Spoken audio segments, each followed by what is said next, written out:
Approaching Somerlayton Hall, I can see the slight resemblance with the Anglo-Italian style houses of Palladio.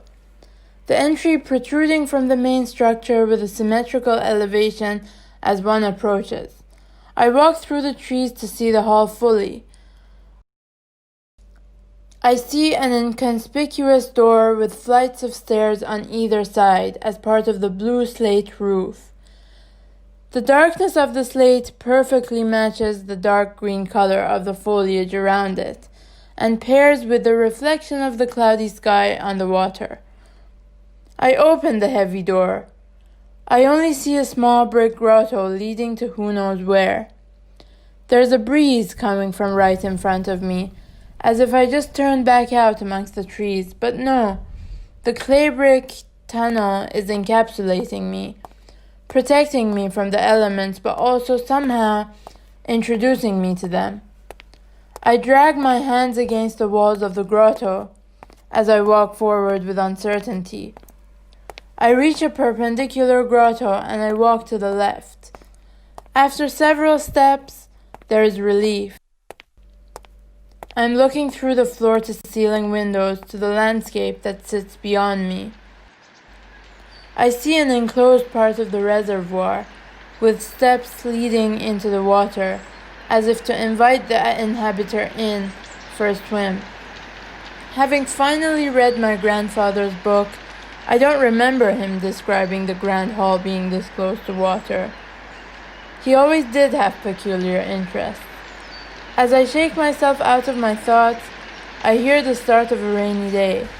I want to see the rest of the hall before it gets too dark and rainy. So, I turn back, going through a different grotto, and I think I'm heading out again. The sound of water splashing quickly gets louder, and I wonder whether I took the wrong route. I continue nonetheless, embracing the adventurousness of my grandfather when writing this book. I'm in awe of what is before me.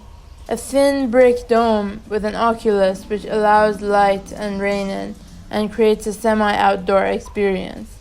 There are concentric concrete steps with inlaid brick, leading to a cavity at the bottom,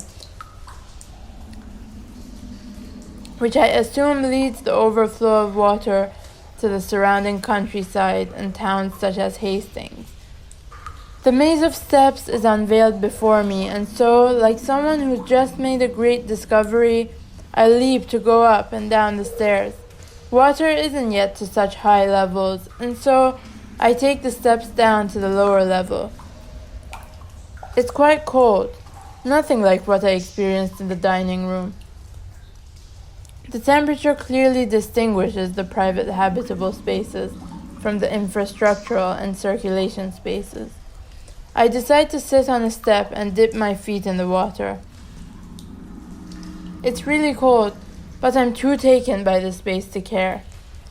You can see weathering on the concrete of the steps, cast against vertical pieces of wood. The presence of water is clear on the concrete vertical texture. As I sit there, I think about the maze of brick grottos that I passed, each leading me to the heart of the structure. The grotto is reversed, leading inwards from the outdoors, stretching and playing with the thresholds. Suddenly, the drizzle turns into a full-on shower, and the water level clearly starts rising. So, grabbing my shoes in my hand, I run to the opposite exit, leading after the grotto into the retiring room. This is called a retiring room, but plants are everywhere. The air is quite warm and humid, perfect after the rain shower I just experienced. Once I'm all warm, I go through a corridor giving me full view of the landscape. I see the landkeeper who takes care of the reservoir taking some samples. He tells me he's the son of the gardener who used to take care of the land when my father came to visit. Apparently, he was the one who suggested the addition of an infrastructural element to the house once water usage became a climate crisis.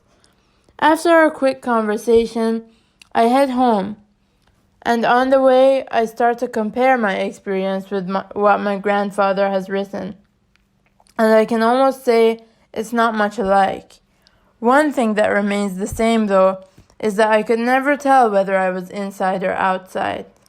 Further, the use of historical and architectural elements such as the Palladian plan and the Roman theater-like steps that record water levels at any given point make it so that I forget I'm in the 21st century.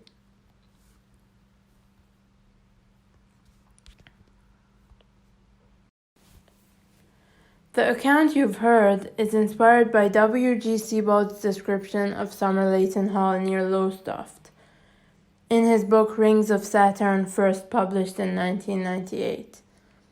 Overall, the book has a sense of emptiness and decay, while also recounting the memories of a glorious past, from the description of a small window in the hospital bed a year after his walking tour on the shore of Suffolk, to remembering the lost city of Dunwich.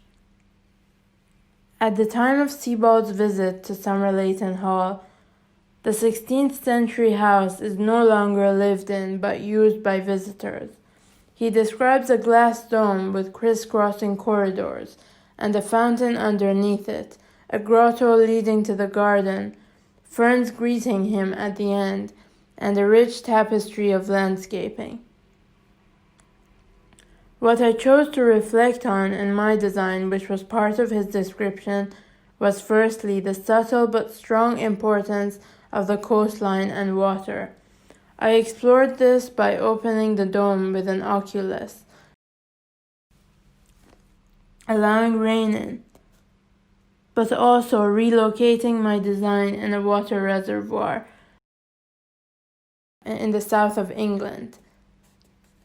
Secondly, his description of the grottos in Somerlayton Hall extended the threshold between indoors and outdoors, creating an in-between space. Therefore, I explored texture, materiality, and levels of enclosure and openness and light to express these dual spaces.